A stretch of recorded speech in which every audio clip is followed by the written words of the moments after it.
and all that, you would sit there and go, well, that's not the full solar system. There's not enough planets.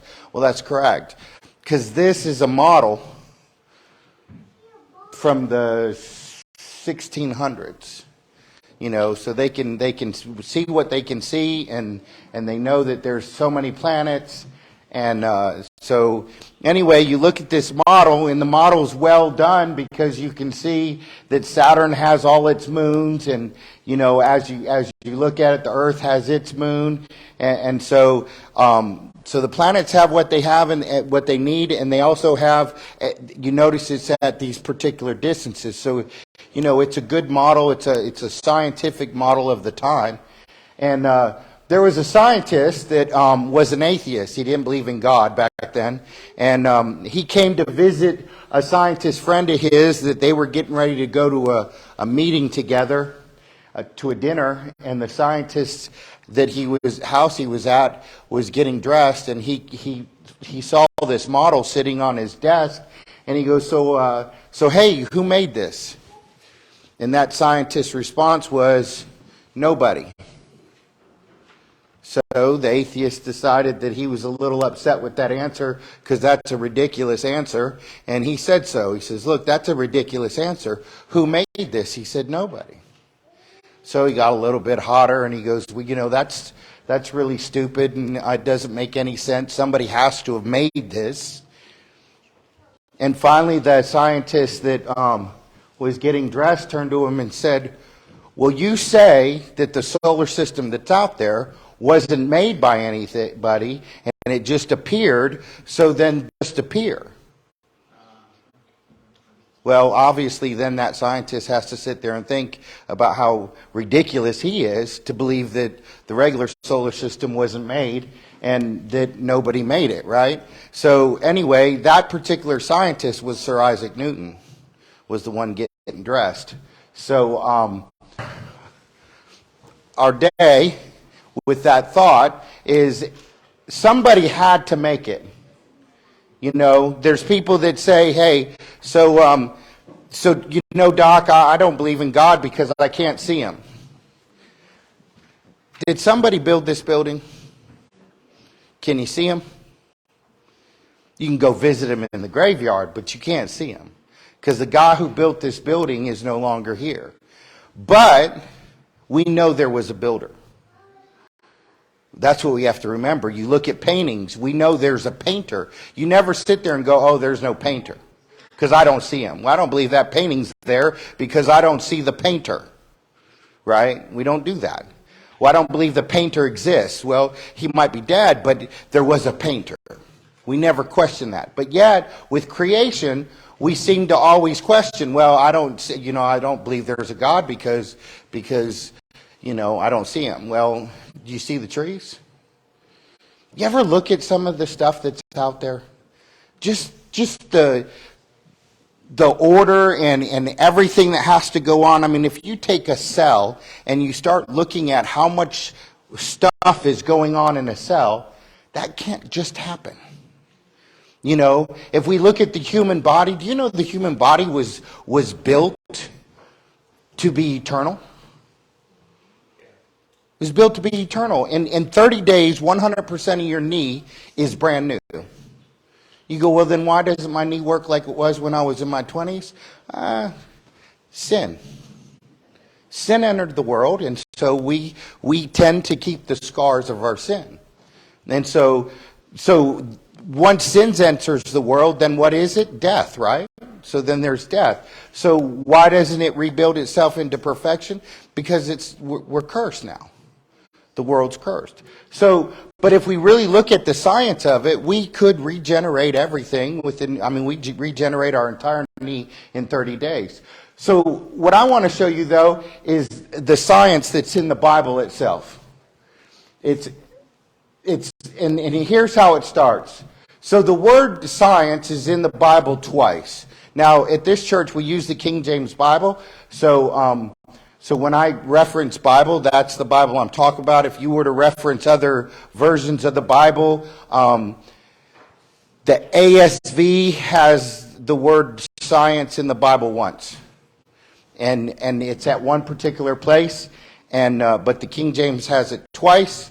Now, you start there and you look at Daniel. Daniel chapter 1, verse 4 says, "Children in whom was no blemish, but well favored and skillful in all wisdom, cunning in knowledge and understanding of science." And then it goes on.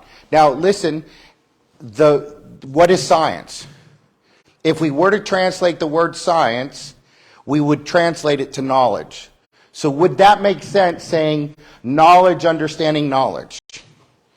So the other versions that don't have science in there, they have to come up with another word to translate it to, otherwise it sounds weird. So they do, though. Now, the ASV, the American Standard Version, will put science in this verse itself. But nobody is going to put it in this verse. In 1 Timothy 6:20, it says, "O Timothy, keep that which is committed to thy trust, avoiding profane and vain babblings and oppositions of science falsely so called." So what are we talking about? We're talking about a false science. Well, look, God knows everything. He's outside of time. So he knows everything that goes on in the past. He knows everything that goes on in the present. And to be honest, he knows everything that's going to go on in the future. So he sits there and he says, look, science falsely so called. So what are we talking about? Look, it's evolution. Think about this. How many gray-haired people were in this church? Now, young people, think about this. You start out as a little baby and you grow and you get to a point in adolescence, you're still growing, and all of a sudden you get to adulthood and you stop growing. And once you stop growing, I'm going to tell you, you start shrinking again. When I went in the military, I was 145 pounds at 6 foot. I'm now 5'11". I jumped out of too many airplanes. By the time I pass, I'll probably be 5'8". How do you know that? Well, my grandpa was 6'6" at his tallest, and when he died, he was 5'10". Why? Because gravity. He just started shrinking over time. So this thing with evolution going up, this is not proper. What it should show is man standing and then all of a sudden going like this until he's in the grave. Our head gets closer to the grave every day. And the truth is that we lose information. So, now we go to Genesis 1:1 and 1:2. It says, in the beginning was time, right? In the beginning, that's time. God created, that's power. The heaven, that's space. And the earth, that's matter. And the earth was without form and void, and darkness was upon the face of the deep. And the Spirit of God moved upon the face of the waters. Now, back when I was a kid, there were 5 aspects of the universe. Okay? Now they're teaching there's only 4. The 5th one was motion. But see, I don't need motion now because we only teach 4. I guess we're just getting dumber, and in a couple more years we'll get down to 3 because we can't remember 4. I don't know. But anyway, you sit there and you look at it. Here's the aspects of the universe: is energy, space, matter, time, and back when I was a kid, it was motion. So in the first 2 verses of the Bible, God says what? He controls it all. That's it. He controls it all. Isaiah 40:22 is written 2,800 years ago. It was he that sits upon the circle of the earth. The Bible shows the world is round. Christopher Columbus wrote in his journals, it was the Lord who put it into my mind, and I feel his hand upon me. There was no question the inspiration was from the Holy Spirit because he comforted me with rays of marvelous illumination through the Scriptures. So what is he saying? The reason Christopher Columbus believed the world was round, because if you remember, if you study Christopher Columbus, he believed it was, back then they believed it was flat, and then when you got the edge of the world on a ship, that you'd either fall off or some sea monster would kill you and take you down underneath. So he's saying he knew it was round. Why? Because God said. Sir? Yes. My grandson asked a question whenever you talk about the five things. Where does gravity fit in on that? Okay, so when it comes to the aspects of the universe, that's different than gravity. So once we get into science itself, we start getting into scientific laws. You know, if we want to create gravity, what's interesting, the Earth rotates, and we think that's why it creates gravity. But if you ever get into something that spins, where is the pressure? On the outside instead of the inside. So gravity is interesting because there's a gravitational pull which makes weight. If we don't have gravity, there's no weight. We'd all weigh the same. He could carry you as easily as you can carry him. You know, because there's no gravity. So gravity creates weight, but that's part of the scientific laws. We actually will hit two scientific laws in this one, but scientific laws are separate from the aspects of what's there. This is saying, so when we get back to that, what it is we have time, right? What's the one thing that the Bible says we can't do? We can't redeem time. You know, so you have time, right? And then you have energy. And we'll get into energy in a little bit, but there's energy, and then there is matter, right, which is anything solid, and then what was the last one? I can't think right now. Space, and we know there's space, right? I mean, there's space. So those are the aspects. Those are the basic small element in a sense. And so everything else is based off of those four elements. That's how it all exists. So, but yes, gravity happens to be a part of scientific law, and that is a totally different subject. This now, though, this is Job chapter 26, verse 7. Now, the oldest book written in the world is Job. The oldest book written as a full book is the Bible, right? Okay, let me help you out with the Bible. The Bible is the oldest book written. It's the number one bestseller in the world. It's the number one shoplifted book or stolen. It is. I used to be a cop. That's a good thing for me to remember. When I read that, I was like, man, that's pretty cool. People are stealing the Bible. You know what they need? They need to open up and read it. So, anyway...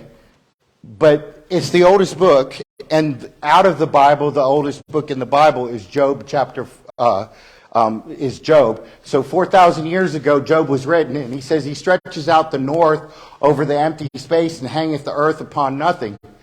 Look, the Bible states that the earth actually floats on its own. It's all by itself. There's nothing it's hung from, you know.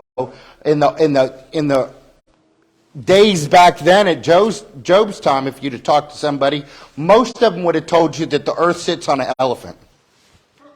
By the time we got to the Greek myths, when we got into Greek mythology, then they decided that it wasn't an elephant anymore, but it was man.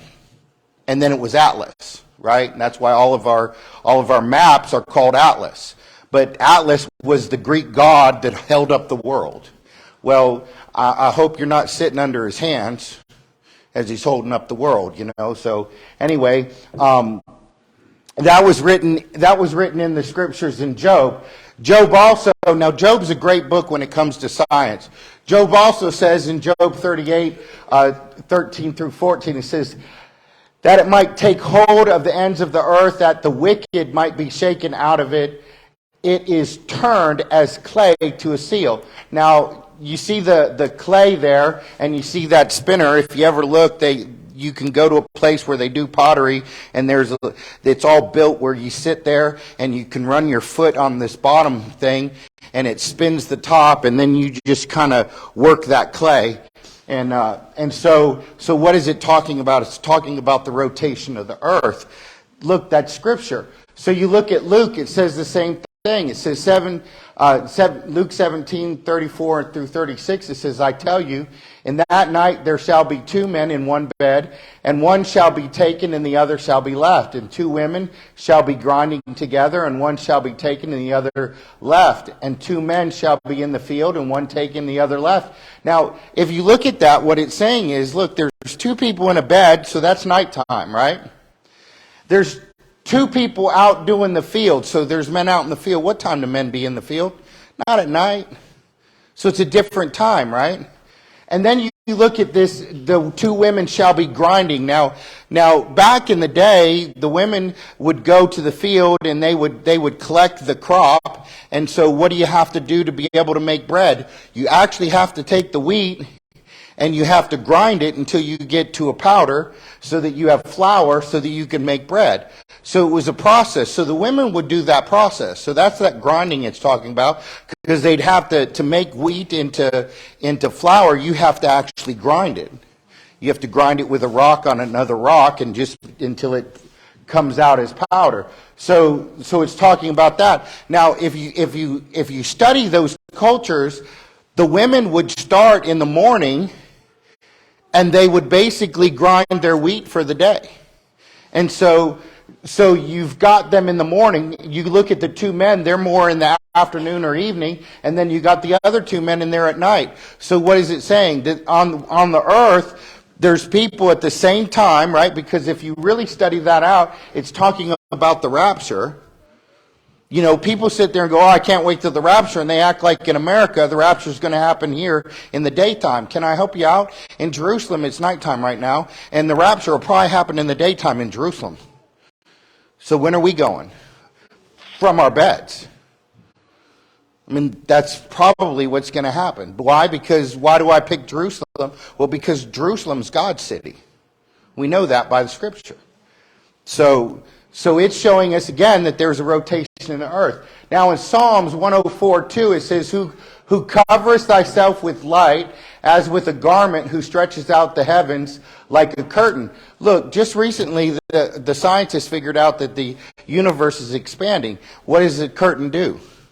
If I were to go over and decide to close the curtain on a window, I got to expand the curtain. That's what it's talking about. And so God's telling us that the universe is expanding. Psalms 8:8, it says, and the fish of the sea and whatsoever passes through the paths of the sea. Now this is interesting. This person here, this is one of my... Okay, there. All right. Cool. All right, so this is one of my favorite.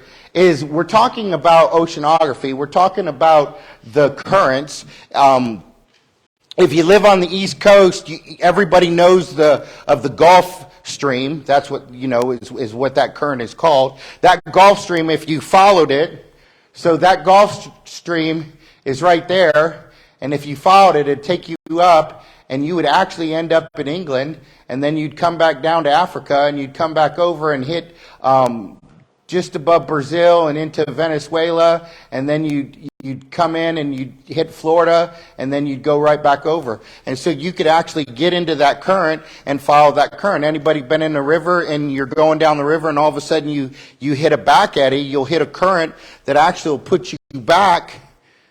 You're not going with the river anymore. All of a sudden you're going the wrong direction. If you're good with a boat, you can get yourself in the back eddy and you don't have to put an anchor down, and your boat will just go in circles in that little area and never actually hit the main current because it's in its own current. And so you can fish in one place and not have to worry about having an anchor out or whatever.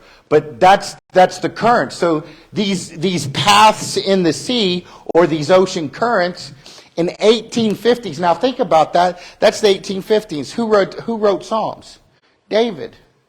So we're talking before Christ, right? So we're talking over 3,000 years ago. David writes Psalms and talks about paths in the sea, and then we have to wait until 1850s for Matthew Murray, who is United States Navy, right? So, I mean, the United States isn't that old compared to, a lot of the countries in the world. So you sit there and think about it. This is not that long ago. He's considered the father of oceanography. One day he was sick, and let's be honest, if you're so sick you can't read in the 1800s, you're probably dying. I mean, they're probably going to bring in leeches. They're going to bleed you to death. They're going to do whatever they think in the medical knowledge at the time. But pretty much, if you're at the point where you can't read for yourself and you're laying in your bed sick, you're gone. Well, he gets in his bed. He's that bad off. His son comes over. He says, hey, would you read the scriptures to me? His son reads them, Psalms 8, and he focuses on that. And he says when he gets well after that. Well, there's a reason he gets well, because God got his attention. Look, there's sometimes God makes us sick to get our attention, because a lot of times we don't want to pay attention. But God gets Matthew Murray's attention, and he gets focused on the paths of the sea. Well, the reason that the man would get focused on the paths of the sea is that he's Navy. He lives in the sea. And he goes, oh, this is what he states. If God says there's paths in the sea, I'll find them. So he ends up mapping over 80% of the currents before he dies. That's how easy they were to map. But, you think about a path, you go find a path in the woods, you get on the path, and you follow it, and you come to somewhere, right? Because animals don't make paths just to go nowhere. And so paths take you places. So the currents, they take us places. This is what's interesting, though. If you go to the Navy Academy, or you go to any mariner teaching class, they will talk about Matthew Murray and that he's the father of oceanography, but they won't talk to you about Matthew Murray's God, who helped him find the currents. Got him focused on finding the currents. It's pretty sad. Hebrews 11:3, written 2,000 years ago. Through faith we understand that the worlds were framed by the word of God, so that things which are seen were not made of things which do appear. Now, Sawyer, what are things that we can't see? Are you made up of things we can't see? What are they? Cells. What's that right there? Cell of a plant, right? So we see that there's a plant of a cell. But if we go further from the cell, we can look at the cell in a microscope, but what can't we see in a cell? How much further can we go? We can get down to an atom, right? We know the atom is the smallest thing. Look, this is talking about the atom. So the Bible claims that all creation is made of invisible material. The atomic theory wasn't established until 1805. It's pretty crazy. Because is there a cell we can see? Come on, Professor. One cell that we all can see.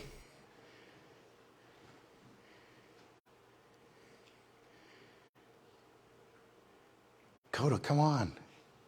It drops out the back of a chicken. Right? It's a cell we can see, right? Isn't not one cell? It's one cell. So an egg is one cell. So there are cells that we can't see, but we cannot see atoms. All right, Leviticus 17:11, written 3,000 years ago. For the life of the flesh is in the blood. That's what it says. For the life of the flesh is in the blood. Now that's an interesting thing, because that means that flesh has life because of blood, right? So what do we have? Look, if I sit there and I cut one of you, what's going to happen if we don't stop the bleeding? You can die, right? Because the blood in that circulation runs through the whole body and actually gives it all the nutritions and minerals and oxygen that the body needs for each one of the cells, and then comes back around and basically, the empty truck comes, gets filled up again, and then goes back through the whole system. So the life of the flesh is in the blood. Now, if you think about that, when President Washington died, he did not die of a disease. He died of the fact that the surgeons bled him to death trying to get the bacteria out of him. Because they thought, hey, if we bleed him out, then he won't, be sick of the bacteria. You're right, he's dead. You ever go to an oncologist? I remember my mother-in-law was dying of cancer, so I talked to this oncologist, and the oncologist says, well, I can kill all the cancer. Problem is not killing the person while I'm killing the cancer. Because they'll radiate you until you're dead. And that's the truth, because the radiation will kill you. There's people that have been cured of cancer but radiated to death. So, here's the thing. I can get rid of the bacteria because it's running through your blood, so we just take all your blood out, well, then there's no life. The interesting thing, if we go to a spiritual side of that, if the life of the flesh is in the blood, and the flesh is what we have problems with, then the reason that we're probably, when we get, I'm just going to tell you, if you really look at that, look at Scripture, when the rapture comes and we're taken up out of here, we're probably leaving our blood. Because the life of the flesh is in the blood, and we don't need it. But we need it now. So Leviticus 15:13, it's again 3,000 years ago. And when he that has an issue is cleansed of the issue, then he shall number himself 7 days for his cleansing, and wash his clothes, and bathe his flesh in running water, and shall be clean. Now you say, well, why is that important? Well, because we didn't start doing hand washing in the medical field until the 1900s. And here's an interesting thing. If we think about it, during the Civil War, if you study out the Civil War, most people that died during the Civil War died from gangrene. So the best thing for you to do if you were fighting the Civil War, I'm going to help you out. If you're fighting the Civil War, get shot first. If you're going to get shot that day, get shot first. You know, you can't choose that, but that's the truth, because when you come in and you get to the surgeon, he's actually washed his hand in clean water. Well, then he would go and he'd start working on you. And as he worked on you, his hands would get to the point, you ever clean an animal and like deer or something when you're hunting, and you got your hands and all of a sudden the blood is coagulating that your fingers are bigger than they normally are? And you're like, man, if I could just wipe them off so I could see what I'm doing. So he goes over to this pot of water, and he puts his hands in the bowl, and he rinses his hands off. Notice what I'm saying. He rinses his hands off in this stagnant water. Now, you're the first person he's working on. He goes back to you, finishes up, and then he goes to the next guy. Kyle, you're the next guy. What's going to happen? You're going to get everything he has. So if you're 30 people down the line, you got 30 other people on you and in you. Because that surgeon's only rinsed his hand in that, and they don't change it until it's so bad that it's not doing anything.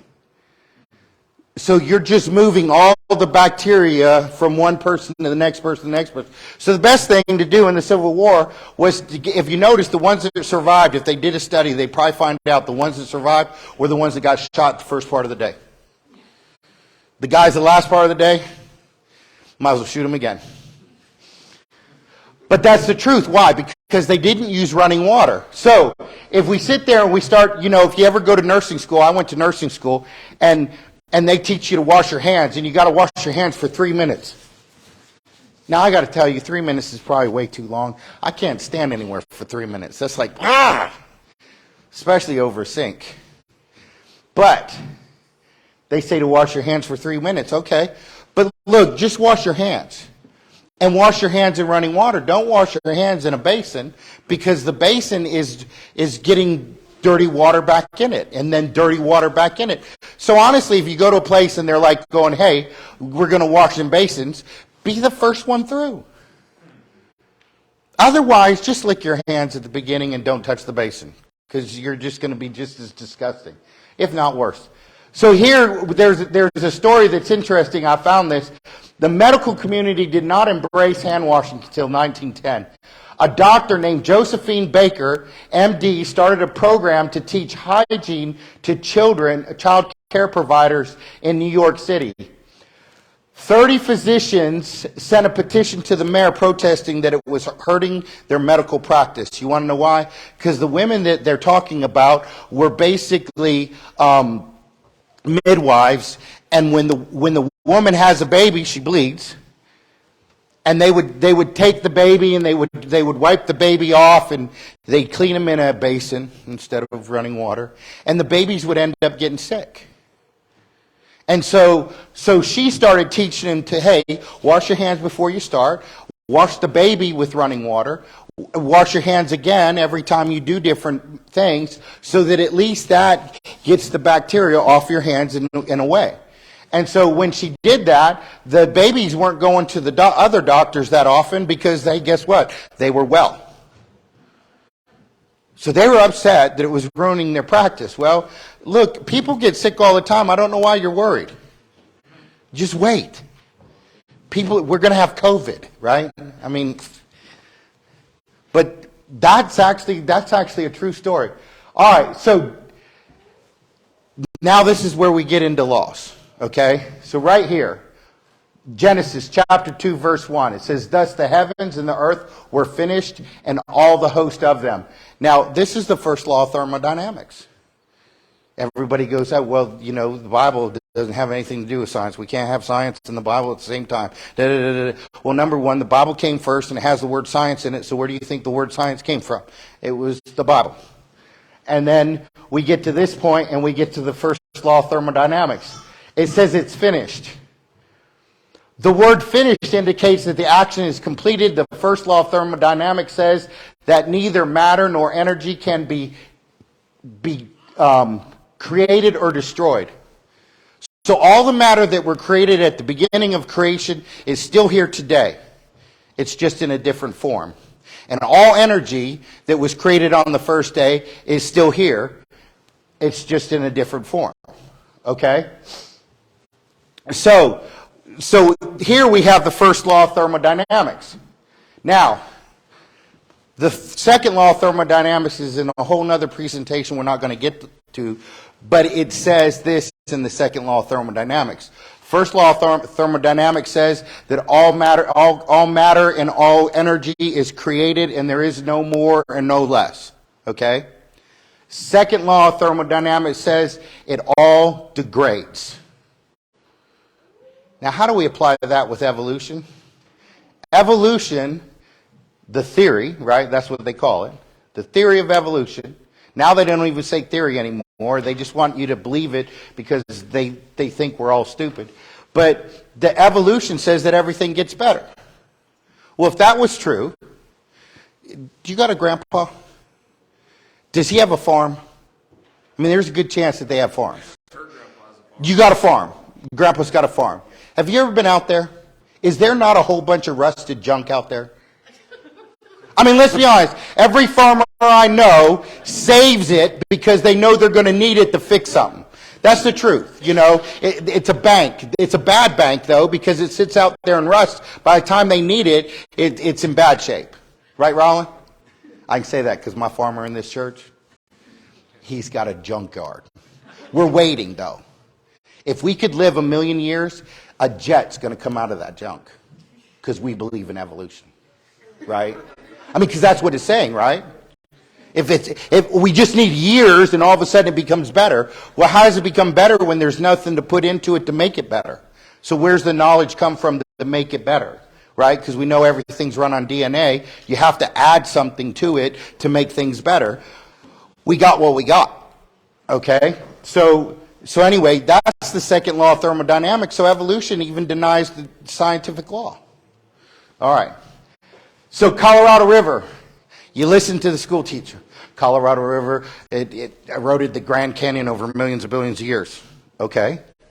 I have an entire presentation on the Colorado. If you find out the starting headwaters of the Colorado River are only like 300 feet or 600 feet higher than, actually it's like 20 feet, isn't it? I'd have to look at that slide. I haven't looked at it in a while. Anyway, it's not that far, that high.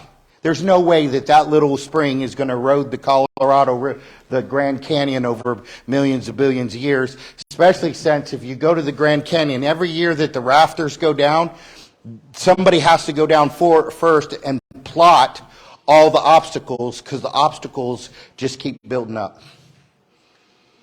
What does that mean? It never gets washed out. So it's not moving fast enough to erode anything. And the bottom of the Grand Canyon is granite. So it takes a lot more to erode granite than it does sedimentary rock. So with limestone and all that, it can erode a little bit faster, but not granite. So that's not a true statement. Here's the thing. This causes the problem in that theory. Water does not flow uphill. Right? I mean, we could sit here all day and try to make water flow uphill. And unless we got a pump, we're not doing it. All right? So this right here, if you notice, the elevation starts green, and then it works its way, and as you get into the other colors, you get into the brown, and then all of a sudden you get in this gray. Notice that gray line is a lot higher than that over there. That was a ridge. So something had to break through the ridge. So what do you need? A lot of water and a lot of pressure. Right? So we don't have that. Colorado River is what? Not moving fast enough to degrade anything. Everything that gets in it and stays.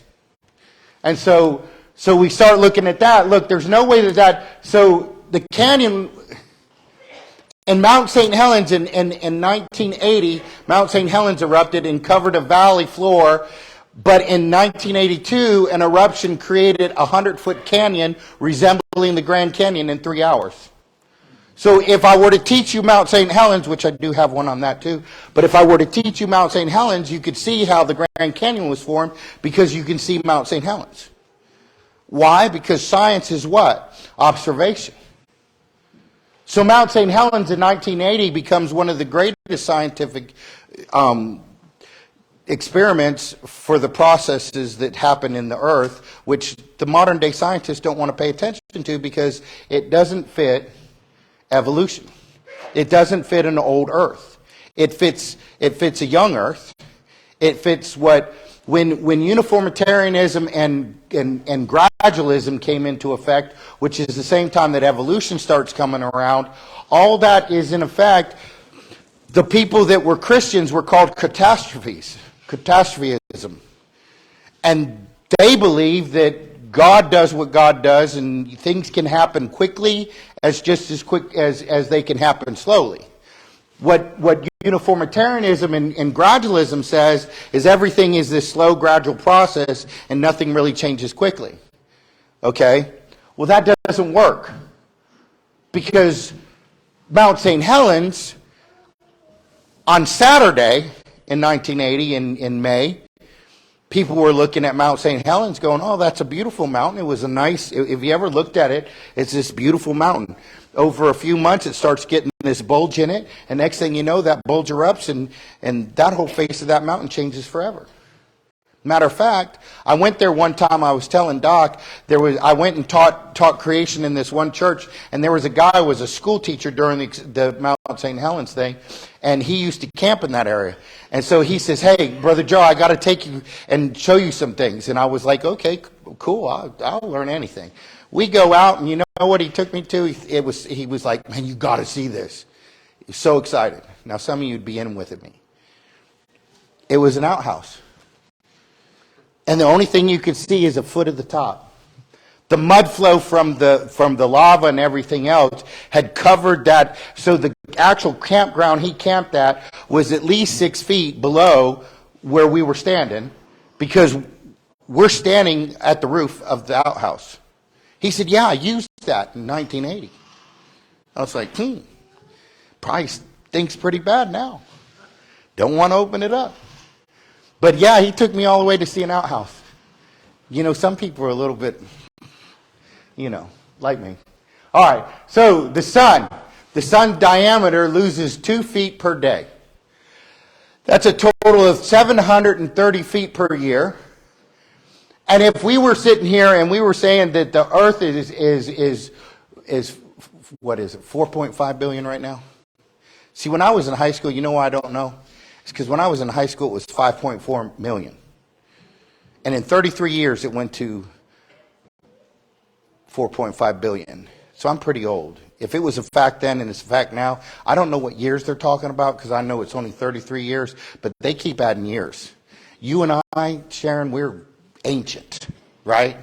I mean, so you get to this and you go, in a billion years, the sun would grow. If we reverse this process, a billion years ago, the sun would grow 69 million miles towards the earth, leaving, so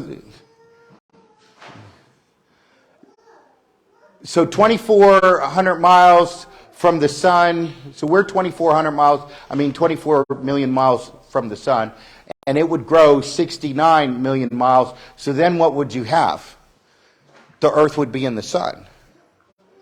So how does that work? Plus, we know this. Let's go back to one of our other slides.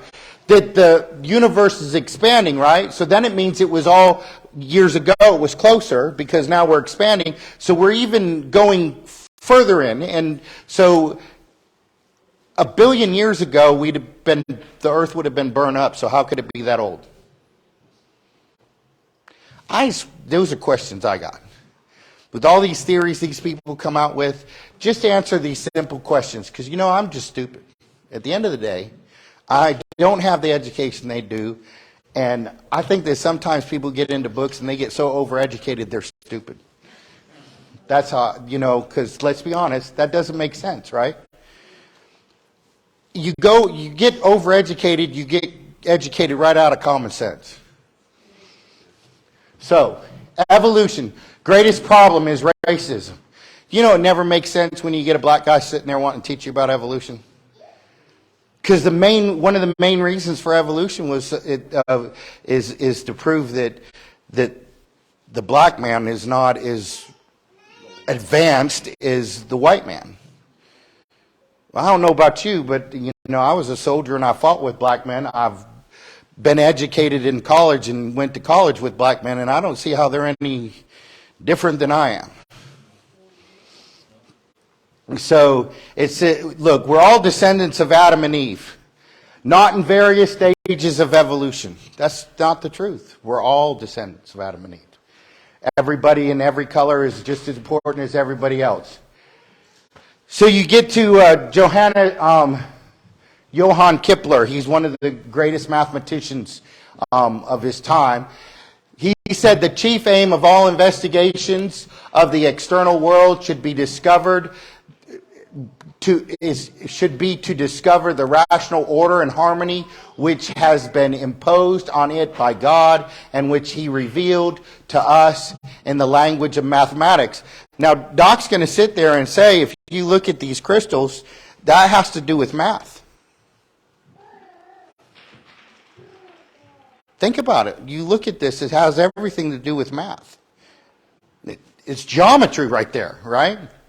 So when you sit there, Johannes Kepler, he wasn't too far off, right? So if a world-renowned scientist and mathematician can make a statement that science is to help us to know God, then why are we ashamed to have faith in our God? Why is it that people are ashamed to go further than that Matthew Murray is the father of oceanography? Why is it that we'll talk about Sir Isaac Newton and we'll talk about Louis Pasteur? I mean, we don't drink milk without having to think about Louis Pasteur, right? But yet, nobody will sit there and say, hey, wait a minute, Louis Pasteur is the one. But God, if you believe in God, you don't know anything about science. Then why is it that the atomic theories from Isaac Newton, he was a Christian. If you got Johannes Kepler, you got Louis Pasteur, every major scientist that we come with some of these laws of scientific laws and everything else, they're Christians. Well, then how can you make that statement? Because you can lie. That's what we do. So when your mind is on God, you're in the right mind. That's the truth. We should have our mind on God. How did God do this? I forgot that picture, Doc. I got a picture of venom from a cottonmouth in an electron microscope. And I'll see during the break, during lunch, if I can find, because I've made pictures of it, maybe I can get it on here and project it. But it actually has the venom, and it's all under an electron microscope, and it's all messed up, and it's all chaos, and it doesn't make any sense. And then they put the snake in a hyperbaric chamber, and they put it to the same oxygen level and same pressures. And you go, well, how do they know the same oxygen level and pressures prior to the flood? Because of amber. If you come up here and you look at the amber up here, you're going to find these little teeny air pockets in amber. What is amber? Amber's sap. And it's petrified sap. So those air pockets have been saved in that sap, and so they inject it into there, and they gauge the pressure of that air in there, and then what the oxygen level is. They found that out. They put the snake in a hyperbaric chamber for a month, and they find out that the venom is not toxic. But the other thing they find out is it's uniform. It makes sense. God's a God of uniformity. And everything he does makes sense. Maybe not to us, but he's smarter than we are. All right, so we're gonna stop here. We're gonna take a few minutes. We're gonna get Doc set up, and then we'll start again. Yeah, we're right at 11, so we'll caught back up. Anybody have any questions, real quick? Yes, sir. Sawyer asked me, the one cell, the egg, how's that? So what do you have in an egg? So an egg, you got the yolk, right? Do you like your yolk broken when you're making the egg, or do you like it over easy so it runs? So that yolk is a nucleus, right? So if you see what I'm saying? So if we take that egg and we put the 3 pieces of it's all right there. So yeah, the egg is one cell. And then during the process of turning into a chicken, it starts multiplying into more cells. But originally, what we cook is one cell. Everybody got that? Anything else? You good, Sawyer? You can ask us. It's good, man. No, ask, okay? All right, so Doc, let's get you set up. If you guys need